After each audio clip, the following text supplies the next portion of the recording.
let's do today's. I'm fresh off stream. I figure that's as good a time as any to sit in front of a camera. So what I'm noticing over the last couple of days is that the buying market for lower end Pokemon is kind of drying up. Seems like every set release, you get a bunch of people who come in. They're looking for either master sets, so they buy cheap stuff with a new set, or they just have money in their pocket that they're looking to spend. They're in that mindset, so they start buying everything else they see. Um, but yeah, it seems like we're shifting more towards people buying some of the higher end, newer Pokemon stuff. The vintage is still going; it's just not going as fast. Like I was looking at my stream metrics, and I sold 50% less vintage today than I sold yesterday, with roughly the same sales and just a little bit less viewers. Um, Another thing is like Magic's really hard to sell. People are really like just stuck to going into their local card shop or overpaying from face to face. And I was offering some real premium stuff at half off today. There's no buyers for it. It seems like if you're going into Magic, your best bet is to stay in sealed. Collector boosters, get them on pre-order. Talk to your card shop, ask what they have to pay for a pre-order of a collector booster case right now. Usually it's about 2 grand Canadian. That's a great entry point for anybody. By the time that hits your hands, that case is worth 5 grand. Um, so if you're looking to go into Magic, that's where it's at. If you're looking to go into Pokemon, fuck, we have the best time to be buying cards right now. Chaos Rising, Perfect Order. What's the new one? Pitch Black. MS like sets that you can get at MSRP or cheaper depending on where you're buying. Like if you're willing to look through eBay, you can find some like 10, 15, 20% below MSRP deals. Those 20% are going to be pretty rare, but they are there, I promise you. What else do we got? One Piece, just stay away from One Piece right now. Honestly, the sweet spot with One Piece is when it's at like 250 a box. We're looking at 350, 400 for new releases. Um, the newest set has a lot of supply issues. I noticed that it's not really just the normal people that usually get shorted this time around. It's everybody got shorted, and I wonder why. Looking at Whatnot streams, um, what else do we got? I think Flesh and Blood's a good one. People have been saying Flesh and Blood for years, but honestly, it's one of those steady ones that like you will buy it for years. You'll buy a box every set that comes out, and then eventually the community will get on Flesh and Blood, and you'll be laughing like nobody else. What else can we buy here? I don't know. I think that about covers everything that I personally want to buy. If you have anything that like you're on, just feel free to put it in the comments. If you want to, of course, like keeping those specs secret is a big part of doing specs. What else do we got right now? There's not a whole lot. Uh, it's kind of really a bad time to be doing this. I'm lucky enough that I have a really well paying 9 to 5 and I can kind of just do this on the side and not really care about it. Just keep track through these vlogs. Yeah, no, it's singles is hard right now. There's so much market for it. People are already set in their ways on where to go for their singles, so singles ain't really a thing worth investing in right now.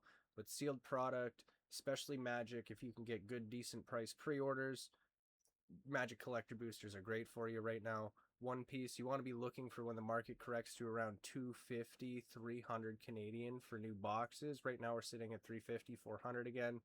Just stay away. It's not worth it right now. It's a scalper's market. Scalpers selling to scalpers. You don't want to be a part of that. You don't want to get left holding the bag. Look at what happened to OP13. Okay, that set got scalped to shit. It's at $800 a box. Nobody will buy it. You got people stuck with cases, storage lockers full of cases. That's their loss. You don't want to be caught up in that mess. If you are going to be buying One Piece, buy premium collections. The Japanese first anniversary collection is still very cheap compared to everything else. Granted, it's not got a lot of in it, but it's a piece of One Piece history. It is the first anniversary set they ever did. It will spike eventually. Buy as many of those as you can, especially if you can find them sub 200 Canadian. That's a crazy price to be buying those at. And in 5 years, you will be laughing. You'll be giddy. If you fill up a closet with those, you have enough to put a down payment on a house. Okay? You got to trust me on that. I've been doing cards for 20 years now. I kind of know what I'm talking about. These days, it's really weird. I'm no Rudy. I don't own a warehouse full of product. I've just always been a guy that's done this on the side for a little bit of spending cash, and I've hit a snowball point. I've hit a point where I'm considering quitting my 9 to 5 to do this as a main job. The only problem is the market's so oversaturated right now that I genuinely don't think that that's a good idea. But I will keep on doing what I'm doing right now and earning an extra paycheck every week. And you could get to that point too. Follow a little bit of my advice. Just watch the markets. You will eventually learn. It only takes 2 years to get your head around this stuff. And you need to be thinking of it in terms of years. You can't be thinking of it in terms of, okay, I'm going to be rich next week. I'm going to be rich next month. Okay, I'm going to be rich tomorrow. That doesn't happen. That's not how this works. You need to grab what nobody else wants while it is super cheap, because especially for Pokemon, it will double in value. Maybe for Magic, collector boosters again, I think are the only thing worth investing in. Play boosters are like, that market's been completely eviscerated by collector boosters. I can make a whole video on why play boosters just aren't worth buying right now, and like what collector boosters have done to that market. And you know what? I just might. But for now, I'll just touch on the points of collector boosters have all of the cards for the set in them. You can pull jumpstart cards, you can pull commander cards, you can pull the commander cards that aren't in the commander decks. Why is that a thing? You can pull bonus sheet cards, and then what can you pull in play boosters? You can pull a bonus sheet card sometimes, you can pull a foil sometimes, you can pull 1 to 3 rares in, like, I think it's like less than 1% of cases, you get 3 rares. It's not worth buying play booster boxes right now. But at the same time, I'm saying that, and with my logic that I've applied earlier, it becomes worth it to buy play booster boxes. Just be careful on what set you're buying. You don't want to buy a Secrets of Strixhaven play booster. You want to buy a Secrets of Strixhaven collector booster. Because when people are buying that set 5-10 years down the road, they're going to be buying it for the bonus sheet cards, right? They're not going to be buying it for the normal Prismari command or whatever's in that set, because I don't think Prismari command's in that set. But yeah, again, all it takes is like a little bit of retroactive thinking. Uh, have a couple of cards that you pay attention to just religiously over the course of a year, and you'll start to understand the way these markets work.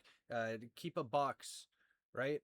Having a box in a closet somewhere will keep you incentivized to look at that price over time. You'll start to get a feel. Once you've got a somewhat of a feel, get a second box. Okay, that's going to get you more of a feel the more stake you have in that market, because some boxes are going to do better, some boxes are going to do worse, and the more boxes you have, the better a feel that you get for these sets, right? Pay attention to things like Reddit. I know Reddit's a dumb site, it's full of dumb people. I'm one of them. Okay, so pay attention to things like Reddit, pay attention to things like Whatnot, see what people are selling, see what the deals are. Whatnot's actually a huge market mover right now. If you're ignoring Whatnot, if you're writing it off because it's a platform full of scammers and schemers, you're missing out. You need to be on Whatnot at least to pay attention. Even if you're not spending money, pay attention to what people are doing. Whatnot is already starting to move markets, and it's going to have some serious effect in the year or two to come. And that's my advice right now. I don't know. Again, I don't have anything official to tie my name to. I can't show you my bank statements, but just know that I'm at the point where I am making an extra paycheck every 2 weeks. Follow my advice. You could get here as well. Let's see how far we get in the next few years. I ain't no hype beast or nothing like that. I'm not guaranteeing that we're going to make money. You can watch and laugh if you want to. At least you're watching. Have a good night, guys. Thanks for being here. If you like the video, like. If you dislike the video. If you want to subscribe, do that. I'm not really here for the subscribers. I'm just here to vent at the end of the day. I hope you all have a good evening, afternoon, morning, whatever it is where you're at. Make sure to drink water, eat lots of healthy food. I'd love to see you back here again, whether or not you're subscribed. Have a good night, guys.